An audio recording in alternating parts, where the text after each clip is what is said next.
Hoisting the Stanley Cup over your head, many dream it, few achieve it. Our next guest is in that club of Stanley Cup winners.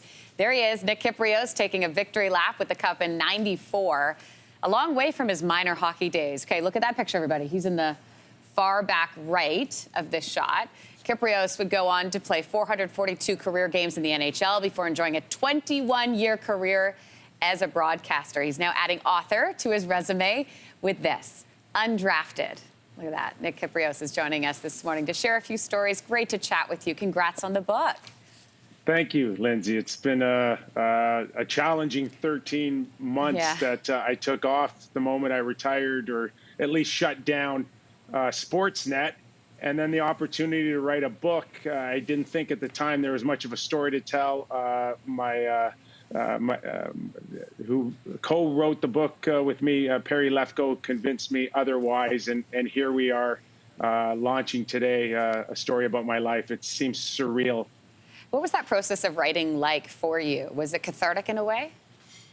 Well, you know, you're often told that you can't really appreciate, things that happen in your career until after you retire. The problem is you never get to that point where you sit down and really reflect, because we're so busy being in the here and now or looking towards the immediate future.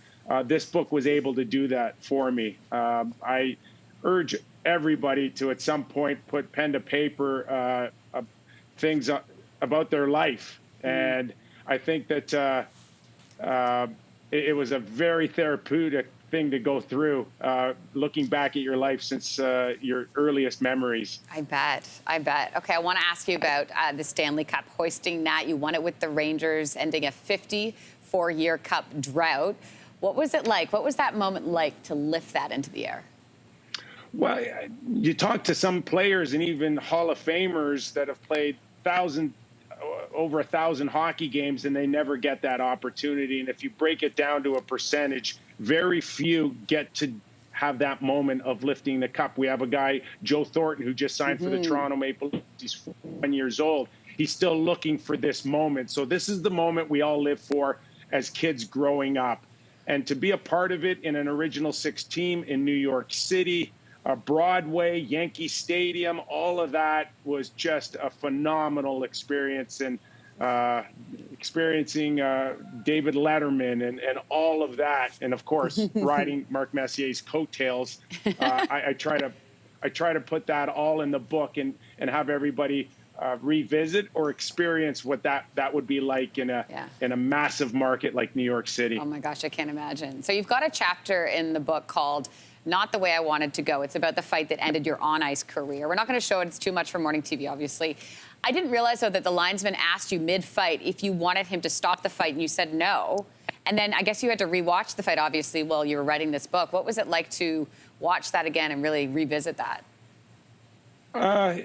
Yeah, at the times it was difficult, and I think I tried to mention that in the book, that it's not something that I wanted to look at too often, but it was important for me to really go back to that moment so I can capture it in the book, and I was able to do that. I also spoke of a segment we did at Sportsnet years later with the guy that I fought, who at the time, you know, you have ill feelings towards anybody that does that to you, but you know, it was good closure for me, Lindsey, not only at that moment on Sportsnet talking to Ryan Vandenbush, but years later writing about it again in the book. So did you some know things you I'd needed, like to change. Yeah, Nick, did you know you needed that closure at the time? Not really, but I certainly felt it a little bit when we went on air about 12 years ago, but really felt it now at age 53, 54, that although we look back on all of our lives and see difficult moments, you got to understand how it kind of weaves into the big picture and how some things happen, and whether or not you feel it's for the best reason or not is only an individual decision. I certainly felt like so many things in my book led me to this moment, and these are happy moments for me and my family, my 3 kids, and I'm in a really, really good place, Lindsey. And I know being part of the NHL alumni, I hear stories about ex-players, drugs, you know, living under bridges. It's not pretty. I am so grateful for the things that have happened in my life, and to be here today, even talking to you and trying to portray it as nothing but positive. Well, it's a moment for us to have you on the show, that's for sure. I also want to tease something in the book, guys.